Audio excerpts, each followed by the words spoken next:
जानकी जीवन स्मरण जय जय राम पार्वती पते हर हर महादेव पुंडलीक वरदा हरि विठ्ठल श्री अनंत कोटी ब्रह्मांड नायक राजाधिराज सच्चिदानंद सद्गुरु श्री ब्रह्मचैतन्य महाराज की जय. श्री महाराजांच्या सेवेमध्ये आपण दासबोधाची उजळणी पाहत असताना श्रवण निरूपण हा 7व्या दशकातील 8वा समास पाहतोय. श्रवणे कुसंग तुटे, श्रवणे काम वोहटे, श्रवणे धोका आटे एकसरा, ही ओवी आपण पाहतोय. अभिमानाचा कुसंग आपण विस्तृतपणे कालच्या निरूपणामध्ये पाहिला.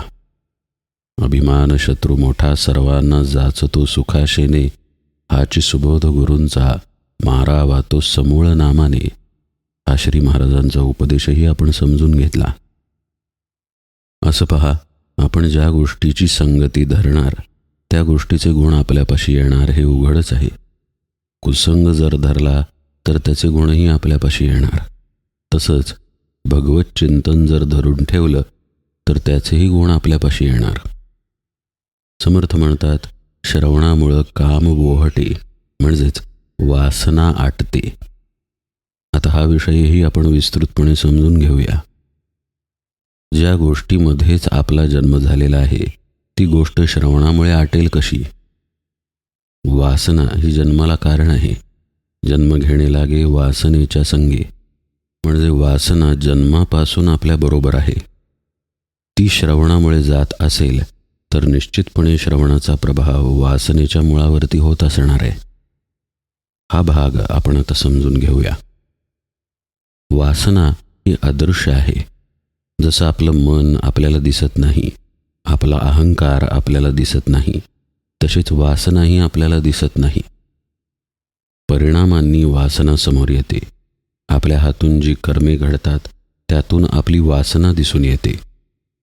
समजा आपण देवपूजा करत आहे तर देवपूजा करावी अशी वासना होती, हे देवपूजेच्या कर्मातून दिसून येतं.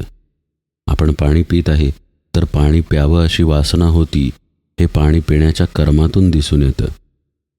म्हणजे ज्या पद्धतीची वासना त्या पद्धतीचे विचार, ज्या पद्धतीचे विचार त्या पद्धतीची बुद्धी, आणि जशी बुद्धी तसं कर्म, अशी ही साखळी आहे.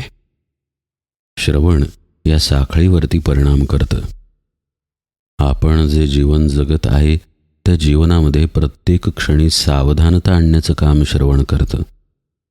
असे आपण सावध असत नाही. मागच्या एका निरूपणात आपण पाहिले पहा, मनाला येईल ते केलं या प्रवाहामध्ये आपण असतो, सावध असत नाही. श्रवणामुळे सावधानता अंगी येते आणि ती सावधानता आपल्या विचारांवरती कार्य करते. असं पहा, समजा आपण ऑफिसला चाललो आहे आणि गर्दीमध्ये काहीतरी विचारांमध्ये आपण आहे. ऑफिसचं काम आहे, तिथलं दडपण आहे, कुटुंबातल्या जबाबदाऱ्या आहेत, तिथलं दडपण आहे. अशामध्ये आपण ट्रॅफिकमध्ये अडकलो आहे. काहीतरी घडलं ज्याच्यामुळं आपल्याला संताप आला. आपण संतापाच्या भरात गाडीच्या बाहेर आलो आणि भांडायला लागलो. वादविवाद झाला, मारामारी पण झाली, काहीही होऊ शकतं अशा वेळी. आणि मग आपण तसेच ऑफिसला गेलो, ऑफिसवरून घरी परत आलो.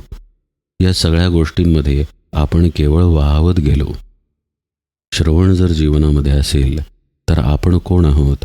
आपण भगवंताचे आहोत, आपल्या सद्गुरूंचे आहोत, किंवा भगवंताच्या नामात राहिलं पाहिजे अशा प्रकारचा उपदेश आपल्या कानांवर पडत राहतो. त्याचा परिणाम असा होतो की आपण प्रयत्न करतो की नामात राहिलं पाहिजे, नामाचं अनुसंधान टिकवलं पाहिजे. आणि हा आपला प्रयत्न आपल्यामध्ये एक प्रकारची सावधानता आणतो. आत्तापर्यंतचं आपलं आयुष्य असं असतं की राग आला, रागानं प्रगट झालो, विषय संपला. प्रत्येक वेळी आपण त्या विकाराकडं पाहतोच असं नाही. सरळ सरळ आपल्याला येऊन तो विकार मिठीच मारतो आणि आपण त्या विकारात वाहून जातो. समजा राग येण्याच्या आधी आपण कुणीतरी आहोत, अमक्या अमक्या गावाचे, अमक्या अमक्या नावाचे, वगैरे वगैरे. पण राग आल्यानंतर आपण मूर्तिमंत राग होऊन जातो. काम आल्यानंतर आपण मूर्तिमंत काम होऊन जातो. मत्सर आल्यानंतर आपण मूर्तिमंत मत्सर होऊन जातो. जणू तो विकार म्हणजेच मी, इतके आपण त्या विकाराच्या अधीन होतो. श्रवण जर जीवनामध्ये असेल तर पहिली गोष्ट आपण भगवंताच्या नामाला धरायला शिकतो. लक्ष देऊन ऐका बरं का. जाणीवपूर्वक एखादी कृती करणं म्हणजे धरणं. जाणीवपूर्वक आपण भगवन नामाला धरायला शिकतो. श्रवण असल्यामुळे हे घडतं.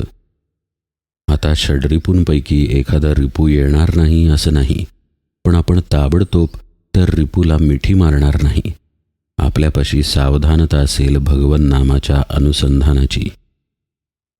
काम, क्रोध, लोभ, मोह या यादीमध्ये जो काम आहे तो काम इथं समर्थांनी सांगितला नाही आहे बरं का.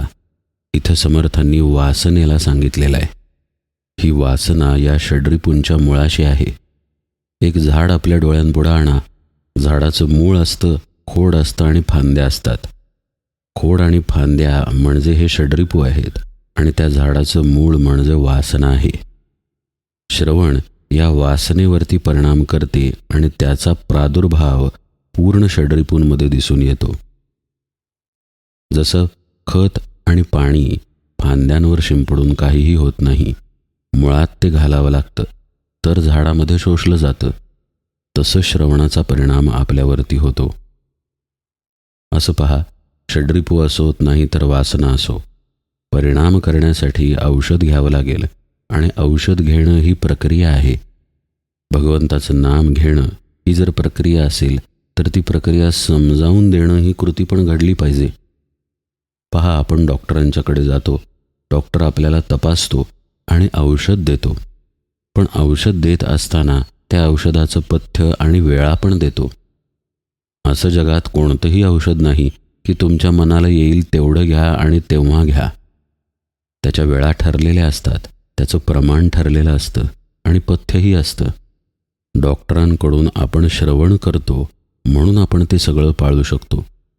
बरं, डॉक्टरांनी आपल्याला औषधही तेव्हाच दिलं जेव्हा आपण त्यांच्याकडे गेलो आणि आपला आजार त्यांना सांगितला. मग त्यांनी तपासलं. आपल्याच घरात जर आपण तळमळत पडलो आणि कोणालाही संपर्क केला नाही तर आपल्याला कुणीही औषध देणार नाही. असंच परमार्थामध्ये आहे. सद्गुरूंपाशी जाऊन त्यांना शरण जाऊन त्यांच्याकडून श्रवण करणं अपेक्षित आहे. त्यांना परिप्रश्न विचारणं अपेक्षित आहे. भगवद्गीता सांगते, तद्विधी प्रणिपातेन परिप्रश्नेन सेवया. त्यांना जर विचारलंच नाही, मी कोण, भगवंत कोण, मला भगवंत कसा भेटेल, मी कशी उपासना करू, कोणतं साधन करू, नाम कसं घेऊ, कोणतं घेऊ, ध्यानाला कसं बसू, मन एकाग्र होत नाही आहे, काय उपाय करता येईल, असं जर त्यांना विचारलंच नाही तर ते तरी कसं सांगणार. म्हणजे त्यांना प्रामाणिकपणे विचारावं लागेल. प्रामाणिकता तिथं नसेल तर केवळ आपणच आपली फसवणूक करून घेऊ. काही जणांना सवय असती माहिती गोळा करायची आणि पुढे काहीच करायचं नाही. हे महाराज काय सांगतात ऐकून घ्यायचं, ते महाराज काय सांगतात ऐकून घ्यायचं, स्वतः करायचं काहीच नाही, केवळ माहिती गोळा करायची. यानं आपल्या पदरात काही पडणार नाही. खरोखरची मुमुक्षा आतमध्ये जागी झाली पाहिजे. त्या मुमुक्षेनं सद्गुरूंना शरण गेलं पाहिजे. त्यांना विचारलं पाहिजे की आता काय करू. मग ते आपल्याला औषध देतील, वेळा सांगतील, पथ्य सांगतील, प्रमाण सांगतील आणि मग ते जर औषध आपण घेतलं तर काम वहटे ही गोष्ट आतमध्ये घडून येईल. आपण जसे सच्चिदानंद स्वरूप आहोत तसंच भगवंताचं नामही सच्चिदानंद स्वरूपच आहे. जेव्हा आपण ते जाणीवपूर्वक घेतो तेव्हा ते सगुण असतं आणि जेव्हा आपण नामाच्या अवस्थेमध्ये जातो तेव्हा तेच नाम निर्गुण बनतं.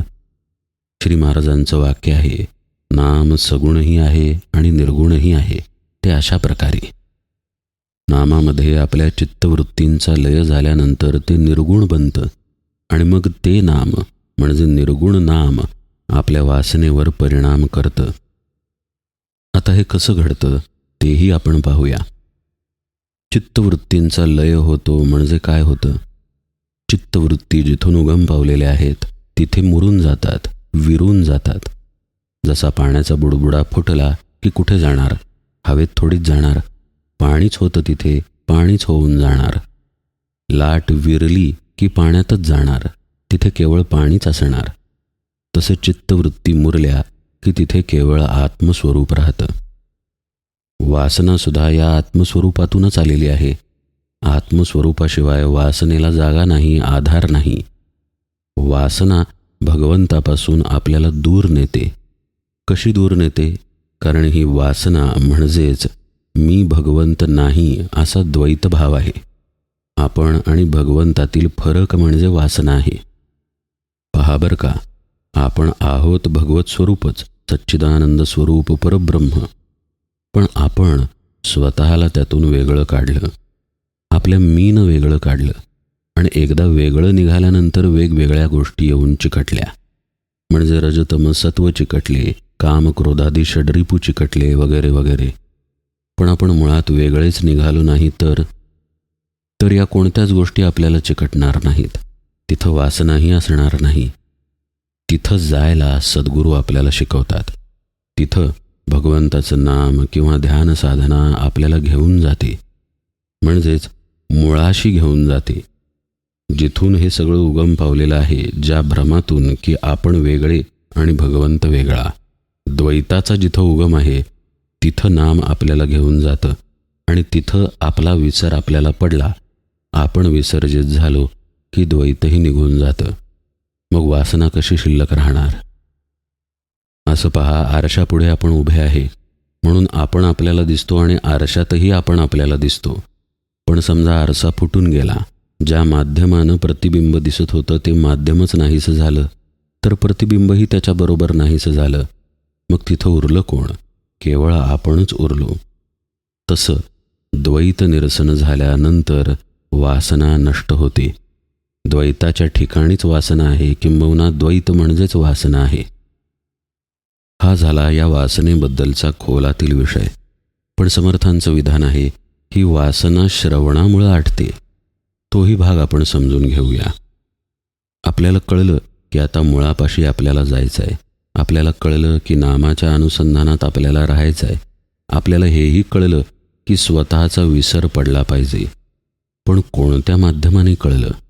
श्रवणाच्या. जेव्हा आपण मगाशी पाहिलं तसं प्रामाणिकतेनं सद्गुरूंना शरण गेलो, तेव्हा जे श्रवण घडलं त्यातून हा मार्ग सापडला. म्हणून श्रवणे काम वोहटे. अशा प्रकारच्या श्रवणामुळं, ज्या श्रवणाचा परिणाम आपल्या कृतीवर होणार आहे, आपल्या आचरणावर होणार आहे, अशा श्रवणामुळं कामाला ओहोटी लागते. अन्यथा जर वरवर श्रवण केलं, वरवर म्हणजे ऐकायचं उत्तम, पण कृतीत काहीही आणायचं नाही, तर अशा श्रवणानं कामाला ओहोटी लागणार नाही आणि मग निश्चितच धोकाही जाणार नाही. समर्थ म्हणतात, श्रवणे धोका आटे एक सरा. धोकाही आटतो. आता वासना गेल्यानंतर कुठला धोका जाणार? वासना हाच धोका. द्वैत हाच खरा धोका. आपण स्वतःला वेगळे समजलो हाच खरा धोका. आणि ते समजणं बुद्धीमध्ये दृढ झालं म्हणून देहबुद्धी बनली, हाच खरा धोका. श्रवणामुळं हा धोका आटून जातो. सर्व बाजूंनी अंतर्मुखता जीवनामध्ये प्रवेश करते. आपलं बोलणं, आपलं वागणं, आपली वेगवेगळी कर्मे करणं, या सगळ्यामध्ये सद्गुरू तरी येतात, नाहीतर भगवंत तरी येतो. आणि अर्थातच त्यांच्याबरोबर त्यांचे गुण येतात. भगवंताचे गुण काय आहेत? शांती, दया किंवा सर्वांप्रती समभाव इत्यादी गुण आहेत. हेच गुण आपल्या संतांच्या ठिकाणी पण असतात. तिथे अमानित्व असतं, अदंभित्व असतं. हे सगळे गुण आपल्याही जीवनात उतरायला लागतात आणि त्यामुळं खऱ्या अर्थानं धोका आपला टळतो. पहा बरं का, जो पाण्यामध्ये गटांगळ्या खातोय त्याला पाण्याचा धोका आहे, पण जो सुखानं जलविहार करतोय त्याला पाण्याचा धोका नाही. म्हणजे गटांगळ्या खाणं महत्त्वाचं आहे, तर आपल्याला आपला धोका कळेल. हा विषय पण आपण समजून घेऊया. देहबुद्धी आज मितीला आपल्याला गोड वाटते, इथे आपली अडचण आहे. श्री महाराज म्हणत नाहीत का, भगवंता वाचून आपलं अडलं पाहिजे. आपलं अडतं का आज? मुळीच नाही. कारण आपण विषयांमध्ये, इंद्रिय सुखांमध्ये लोळत आहे. भगवंत हवाच चकार आहे बरं का, असं आपल्याला वाटत नाही. म्हणजेच आपली तळमळ होत नाही देहबुद्धीमध्ये. देहबुद्धी हा धोका आहे असं आपल्याला वाटतच नाही. सुखात आपण देहबुद्धीत लोळतोय, कामक्रोधांमध्ये फिरत बसलोय. तर आपली त्यातून सुटका कशी होणार? श्रवणामुळे हे लक्षात येतं की आपण खरं तर दलदलीमध्ये आहे, घाणीमध्ये आहे, चिखलामध्ये आहे आणि अडकून बसलो आहे. जसं एखादं डुक्कर विष्ठेलाच अन्न समजतं, तसं आपलं देहबुद्धीच्या बाबतीत झालंय, इंद्रिय सुखांच्या, विषय सुखांच्या बाबतीत झालंय. श्रवणामुळं कळतं की अरे आपण डुक्कर नाही, मनुष्य आहे, भगवत भक्ती करू शकतो असे आपण आहे. मग लक्षात येतं की आपली अडकवणूक झाली आहे आणि मग त्या ठिकाणी तळमळ येते. मग प्रपंच कडू वाटायला लागतो. मग देहबुद्धी हा धोका आहे हे लक्षात यायला लागतं. मग आज सारखंच ते झालं. आजार आहे असं वाटलं तर आपण दवाखान्यात जाणार, नाहीतर जिथे आहोत तिथेच राहणार. आपल्याला कळतं की धोक्यात आपण आहे आणि मग आपण सद्गुरूंना शरण जाऊन उपासना घेतो आणि त्या धोक्यातून बाहेर येतो. असा श्रवणामध्ये या सर्व गोष्टींचा उपाय आहे. कुसंगती जाणं किंवा काम वासनेचा निराश होणं आणि आपल्या देहबुद्धीच्या धोक्यातून आपण बाहेर येणं. मात्र आवश्यकता आहे एकनिष्ठेनं श्रवण करण्याची, नियमिततेनं श्रवण करण्याची, प्रामाणिकतेनं ते जीवनात उतरवण्याची. समर्थांनी आणखीही उपदेश पुढे केलाय पहा. श्रवणे मोहनासे, श्रवणे स्फूर्ती प्रकाशे, श्रवणे सद्वस्तू भासे निश्चयात्मक. कुसंग म्हणा, काम म्हणा इत्यादी धोके जातात हे आपण आत्तापर्यंत पाहिलं. याचबरोबर समर्थ म्हणतायत मोह निघून जातो. आता मोह नावाचा एक रिपू पण आहे षड्रिपूंपैकी, पण तो रिपू निघून जातो श्रवणानं इतपतच समर्थ बोध करत नाही आहेत. हा जो समर्थ मोह सांगतायत जो श्रवणानं जातो, तो मोह म्हणजे आपल्याच देहबुद्धीबद्दल वाटणारी आसक्ती. पहा, आपण खरे आहोत भगवत स्वरूप, पण आपणहूनच स्वतःला आपण वेगळं समजायला लागलो. जसं एखादा सामान्य मनुष्य असतो, पण त्याला उगाचच गर्व होतो की मी मोठा आहे. जरा शिक्षण मिळाल्यानंतर होतं बघा मनुष्यांचं तसं आपलं या देहबुद्धीच्या पायी झालेलं आहे.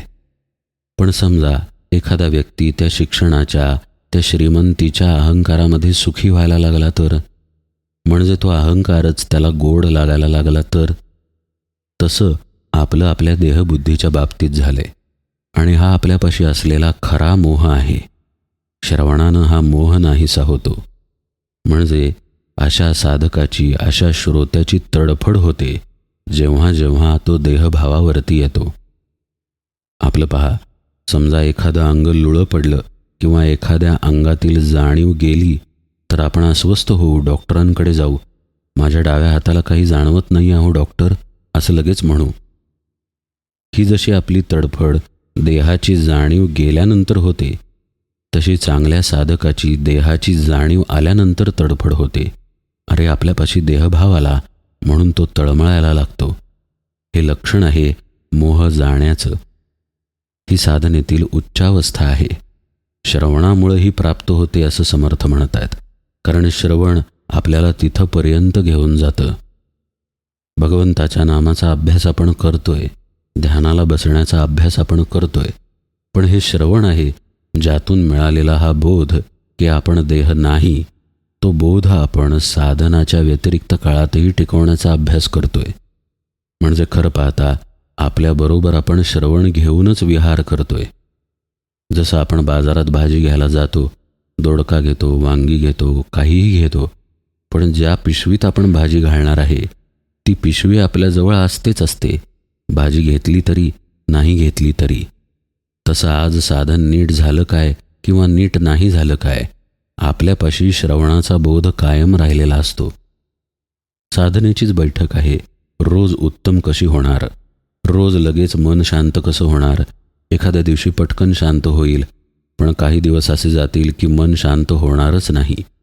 पण आपल्याजवळ श्रवण मात्र आपण बाळगलेला असेल, म्हणजेच आपण त्या श्रवणाच्या चिंतनात असू, मननात असू, आणि हे चिंतन मनन आपल्या मोहाला मारून टाकतं. आपल्याला देहभाव गोड वाटेनासा होतो, आणि देहभाव गोड जर वाटत नसेल तर षड्रिपू कुठून गोड वाटणार. षड्रिपू तर देहभावाच्या नंतरचे परिणाम आहेत. त्यामुळं मूळच जिथं खराब झालं तिथं झाड खराब होणारच आहे. त्यामुळे षड्रिपूही नाश पावतात आणि आपल्या देहबुद्धीचा मोहही निघून जातो. अशी श्रवणाची किमया आहे. आणि मग अर्थातच त्या स्थितीनंतर स्फूर्ती प्रकाशे असं साधकाचं होतं. आतूनच स्फूर्ती प्रकाशित होते. म्हणजे सद्गुरूंबद्दल, भगवंतांबद्दल अभंग येतात, काव्य येतं, नकळत येतं. त्या आनंदाच्या, शांततेच्या अवस्थेमध्ये हे सद्गुरू कृपेनं घडून येतं. चला आता काहीतरी काव्य करू म्हणून रला र आणि टला ट जुळवून केलेली कविता, केलेला अभंग म्हणजे स्फूर्ती नव्हे. स्फूर्ती प्रकाशण ही देहबुद्धीच्या पलीकडे गेल्यानंतर येणारी अवस्था आहे. जी अवस्था तुकाराम महाराजांची होती, नामदेव महाराजांची, इतर अनेक संतांची होती. तेव्हा ते जेव्हा अभंग करतात तेव्हा ते देहबुद्धीतून आलेले अभंग नसतात. आतून, आत्मस्वरूपातून प्रगट झालेली ती स्फूर्ती असते. अशी स्फूर्ती त्या महात्म्याला आत्म्याचा आनंदही देते. म्हणजे तो अभंग बाहेर येत असतानाच इतका आनंद असतो की त्या अभंगाच्या अर्थाशी हा महात्मा समरसून रमून जातो, एकाकार होऊन जातो. जेव्हा तुकाराम महाराज लिहितात, सुंदर ते ध्यान उभे विटेवरी करकटावरी घेऊन या, त्यावेळी ते जणू स्वतःच पांडुरंग झालेले असतात आणि पांडुरंगाबद्दल लिहित असतात. अशी ही स्फूर्ती आहे जी आतून प्रकाशित होते. समर्थ इथंच थांबत नाहीत. समर्थ म्हणतात, या श्रवणामुळंच सद्वस्तू भासे निश्चयात्मक. अर्थ अगदी सोपा आहे. या श्रवणामुळंच आत्मवस्तूचा निश्चयात्मक अनुभव येतो. निश्चयात्मक अनुभव आणि तोही आत्मवस्तूचा. अशी आत्मवस्तू ज्याचा अनुभव घेता येत नाही, ज्याचा भास होऊ शकतच नाही. खरं पाहता भास म्हणजे देहबुद्धी आहे. तरीही समर्थ शब्द वापरतात, श्रवणे सद्वस्तू भासे निश्चयात्मक. आपण या विषयाकडे उजळणीमध्ये यथावकाश विस्तृतपणे पाहूया. आज निरूपण सेवेला इथेच विराम देतो. जानकी जीवन स्मरण जय जय राम.